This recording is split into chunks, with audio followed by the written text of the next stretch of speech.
Hi guys, let's go to day 3 in the intelligent investor. போன வீடியோவில் defence investor பற்றி டீட்டெயிலாக பார்த்தோம். அவங்க எப்படி ரிஸ்க்கை மினிமைஸ் பண்ணி இன்வெஸ்ட்மெண்ட் பண்ணுவாங்கன்னு டீட்டெயிலாக பார்த்தோம். இன்றைக்கி என்டர்பிரைஸ் இன்வெஸ்டர் யார், அவங்க எப்படி மார்க்கெட் அப்ரோச் பண்ணுவாங்கன்னு டீட்டெயிலாக பார்ப்போம். ஃபஸ்ட்டு என்டர்பிரைஸ் இன்வெஸ்டர்னால் யார்? டிஃபென்ஸ் இன்வெஸ்டர் கிட்டே இருக்கிறத விட அவங்களுக்கு அதிக டைமும் எஃபோர்ட்டும் இன்வெஸ்ட்மெண்ட் பண்ண கிடைக்கும். இவங்க கோல் என்னென்னா மார்க்கெட் மேலே ஆக்டிவாக இருந்து டிஃபென்சிவ் இன்வெஸ்டரோட பெட்டர் ரிசல்ட்ஸ் எடுக்கிறவங்க. என்டர்பிரைஸ் இன்வெஸ்டருக்கு 2 முக்கியமான ஸ்கில் வேணும். First one time to research, second one is discipline. Time to ரிசர்ச்னா அவங்க ஸ்டாக் மார்க்கெட் கண்டிஷன் பற்றி இன்டெப்த்தாக அனலைஸ் பண்ண தெரியணும். டிசிப்ளின், அவங்க குயிக்காக ப்ராஃபிட்டை பண்ண மாட்டாங்க.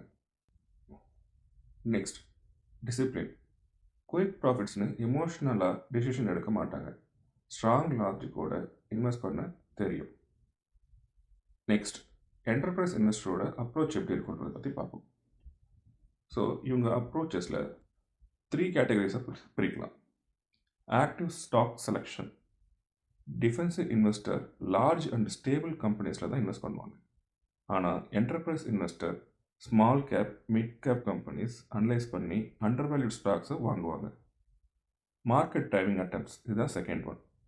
என்டர்பிரைஸ் இன்வெஸ்டருக்கு மார்க்கெட் டைமிங் வேணும்னு கிரஹாம் சார் சொல்ல மாட்டார்.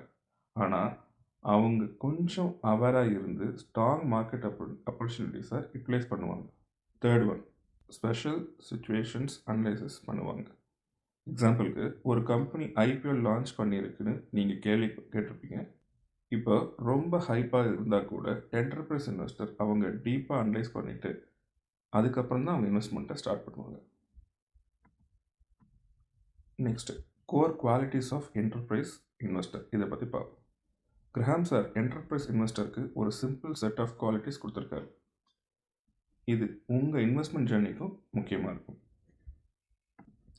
First one patience, second one courage to act opposite to the crowd, third one deep knowledge. இது ஒன்றா பார்ப்போம்.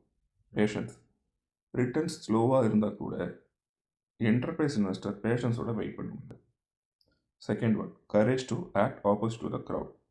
மார்க்கெட் எல்லாருமே செல் பண்ணுறாங்கன்னா அவங்க பை பண்ணுவாங்க. மார்க்கெட்ஸ் ஹைப்பை பை பண்ணுறாங்கன்னா அவங்க வெயிட் பண்ணுவாங்க.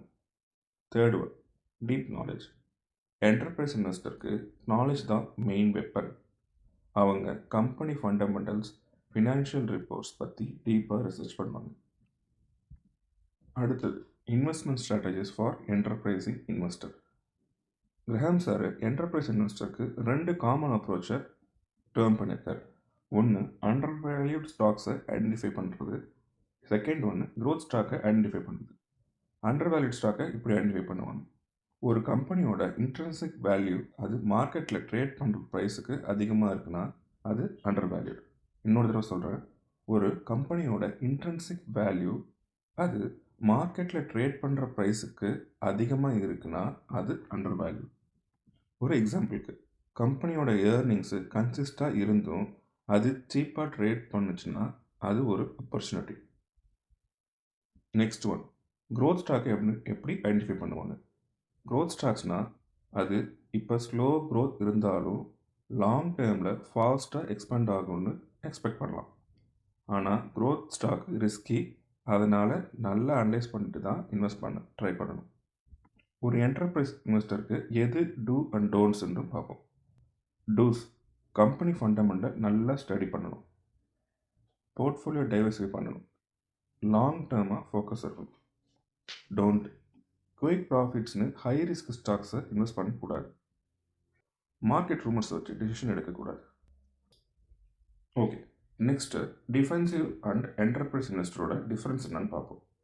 First risk tolerance. Defensive investor risk tolerance ரொம்ப லோவாக இருக்கும். இது என்டர்பிரைஸ் இன்வெஸ்டர் மீடியம் டு ஹையாக இருக்கும். டைம் கமிட்மெண்ட், இந்த டாப்பிக்கில் டிஃபென்சிவ் இன்வெஸ்டர் மினிமலாக இருக்கும், அவங்களால கம்மியாக தான் டைம் ஸ்பெண்ட் பண்ண முடியும். இதே enterprise investor significant amount of time spend பண்ணுவாங்க. Stock selection, defensive investor stable large cap companies மட்டும்தான் இன்வெஸ்ட் பண்ணுவாங்க. இதே enterprise investor under valued growth ஸ்டாக்ஸில் இன்டெப்த்தாக இன்வெஸ்ட் பண்ணுவாங்க. ரிட்டர்ன் ஃபோக்கஸ் பற்றி டிஃபென்சிவ் இன்வெஸ்டர் ஸ்டெடி கன்சிஸ்டன்ட் ரிட்டர்ன்ஸை அவங்க அச்சீவ் பண்ணுவாங்க. என்டர்பிரைஸ் இன்வெஸ்டர் ரிட்டர்ன் ஃபோக்கஸில் ஹையர் தென் த ஆவரேஜ் ரிட்டர்ன்ஸை கெட் பண்ணுவாங்க. ஒரு எக்ஸாம்பிளுக்கு இப்போ நீங்கள் ஐபிஓ ஹைப்பை பற்றி கேள்விப்பட்டிருப்பீங்க. ஐபிஓவில் ரொம்ப அட்டென்ஷன் அட்ராக்ட் பண்ணும். என்டர்பிரைஸ் இன்வெஸ்டர் ஐபிஓக்கு வந்திருந்தாலும் அதுக்கு ரொம்ப அட்ராக்ட் பண்ண மாட்டாங்க. அவங்க நல்லா ரிசர்ச் பண்ணி அது ஒர்த்தான்னு டிசைட் பண்ணி அதில் இன்வெஸ்ட் பண்ணுவாங்க. So fine, at the end இன்றைக்கி டே 3ல் என்டர்பிரைஸ் இன்வெஸ்டர் பற்றி ஓரளவுக்கு புரிஞ்சிருக்கும்னு நினைக்கிறேன். டிஃபென்சிவ் இன்வெஸ்டரை விட ஆக்டிவாக இருந்து ரிட்டர்ன்ஸை எப்படி இம்ப்ரூவ் பண்ணலாம்னு கிரஹாம் சார் டீட்டெயில்டாக சொல்லியிருக்காரு. நெக்ஸ்ட் வீடியோவில் நம்ம ஒரு இன்ட்ரெஸ்டிங் டாபிக் பற்றி பார்ப்போம். அதாவது மார்க்கெட் ஃப்ளக்சுவேஷன் உங்களோட ஃப்ரெண்ட் எனிமி பற்றி பேச போகிறோம். Let's see in the next class.